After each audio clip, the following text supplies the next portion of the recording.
Hi family!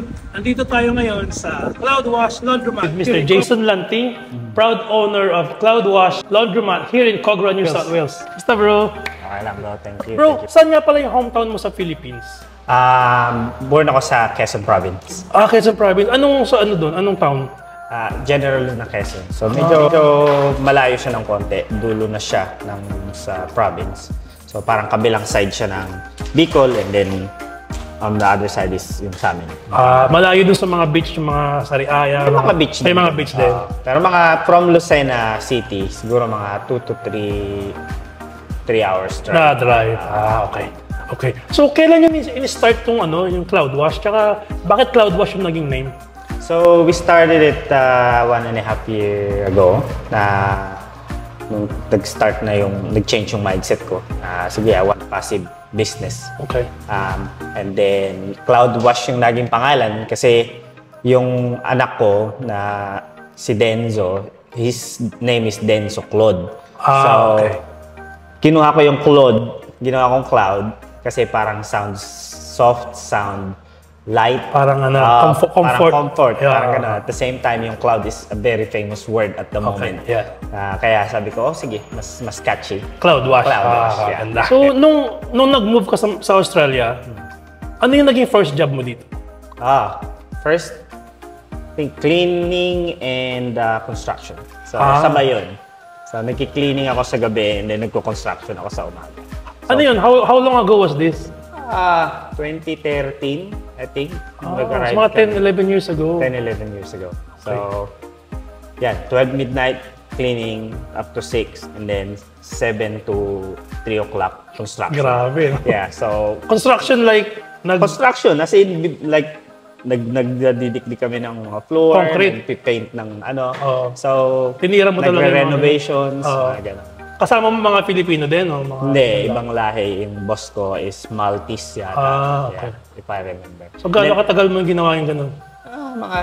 Siguro mga 3-4 months. Okay. Nung bago pa lang. Bago pa lang. Kumbaga pang start na and then talagang sabak agad. Hard labor, no? Hard labor agad. Kaya lumaki yung katawan mo. medyo na bata. Yeah. Nung nag-start naman kayo dito sa Cloudwash, syempre, new business, di ba? Ano yung mga naging challenges nung nagsimula? Kung meron mga naging challenges.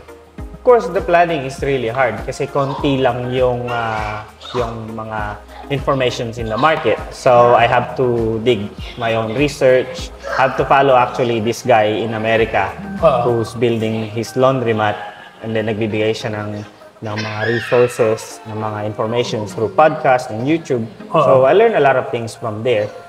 Pero isa pa sa pinaka naging challenges yung construction kasi may mga challenges doon na delays. Okay.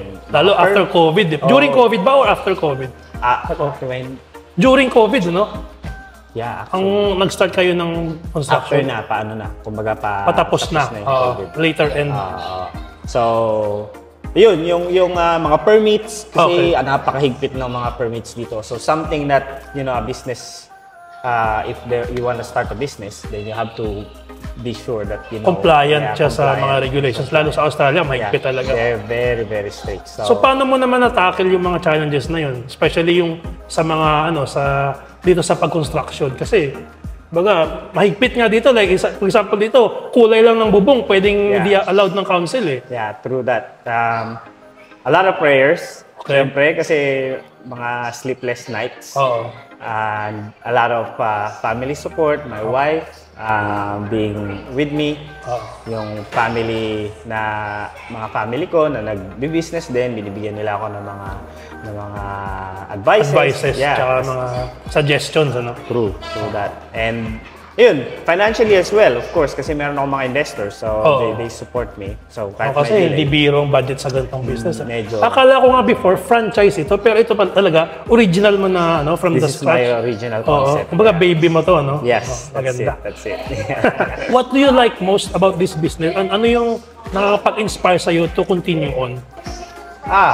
So, first is yung bang community, yung giving a convenience sa community.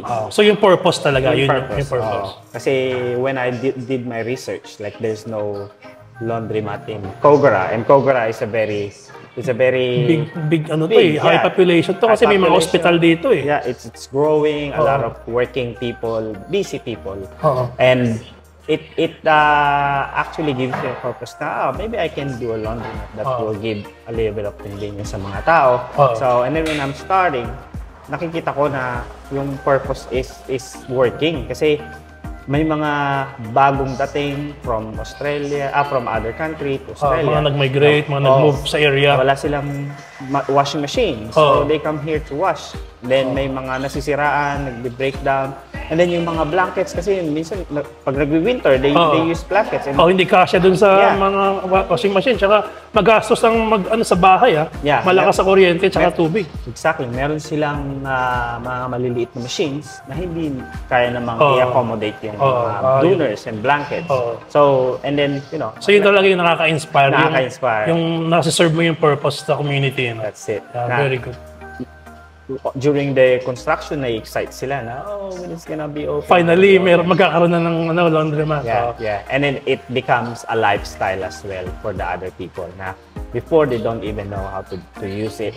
And then when they started using it, it injects on the lifestyle of people na they will come here, they will wash their clothes, buy their lunch or dinner. Kasama na sa routine nila. Kasama na sa routine. Do their assignments if they're student or do their kasi dito may mga facility din kayo diba? May wifi din dito, di ba? Wifi, may tables, meron kaming plugs for the chargers and mga benches na pwede silang maupo and to relax. Tsaka napaka-convenient ng location talaga Yeah. Like ako mismo nung nakita ko, corner tapos main road, parang easy access sa lahat Yeah. Bro, kung meron kang magandang advice dun sa mga gustong mag-start din ng business or mag-put up ng any business dito sa Australia, ano yung mabibigay mo sa aming mga tips para sa kanila? Well, of course, do your own due diligence. Hindi pwedeng pagka nakita mo lang ng isang beses is you can do it, go ka na agad. So, kasi other people will do a copy or do this, do that, but they don't know the the backstory. Paano nabuo yung business na yun. So you have to study yung nitty-gritty ng pinaka-business. No? Kasi like, iba nakita, maganda lang sa mata di ba? Hindi pong ganun. It's like, this is a good idea. Maybe I'll do it. But then, if you don't really do the hard work, it might gonna cost you, like what you said earlier nung nag-uusap tayo, na mga mistakes na makukuha mo will be costly. Yeah. So yun talaga yung do your due diligence, your research para talagang kumbaga ma-prepare mo yung sarili mo sa pagbi-business, no? Kasi minsan nagiging fad na rin, may business ako. Pero hindi nila alam, napakahirap pala talaga. True that. There are a lot of times na mag-uusap kami na, shall we do it or shall we not do it? Atras na ba tayo o mag-go tayo? Or minsan, nandito kayo dalawa mag-asawa, hindi nila alam, nag-aaway pala kayo, hindi kayo nag-uusap. Tuloy-tuloy pa rin yung, di ba? That's it. So yun ang pinaka-advice mo sa mga gusto mong negosyo. Kumbaga, do your research, alamin lahat ng pwedeng malaman, di ba? Para, baga, hindi yung tipong basta goal. Of course, we have that go-getter attitude, pero kailangan back-upan mo rin ng hard work. And yes, a lot of actions. Kasi kung may alam ka at you don't put it into actions, then it's nothing. Bro, may question ako sa'yo. If bibigyan ka ng chance to have dinner with a famous or non-famous person, who will you choose and why? Ang pipiliin ko, no questions asked, it's my dad.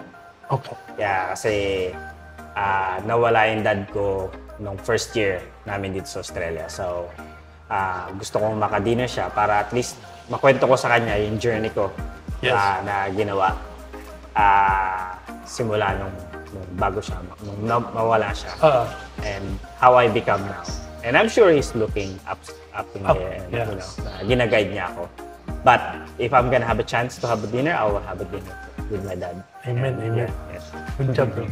And my last question. Okay. On a scale of 1 to 10, 10 being the highest, how happy are you with your life right now dito sa Australia? I think it's easy 10. Easy 10? Easy 10. Kasi kanina napag-usapan natin na looking back na sa construction, and then talagang you've come a long way, bro. Doing all that job, it's And I've been happy already, Yes. you know, like to be here in Australia.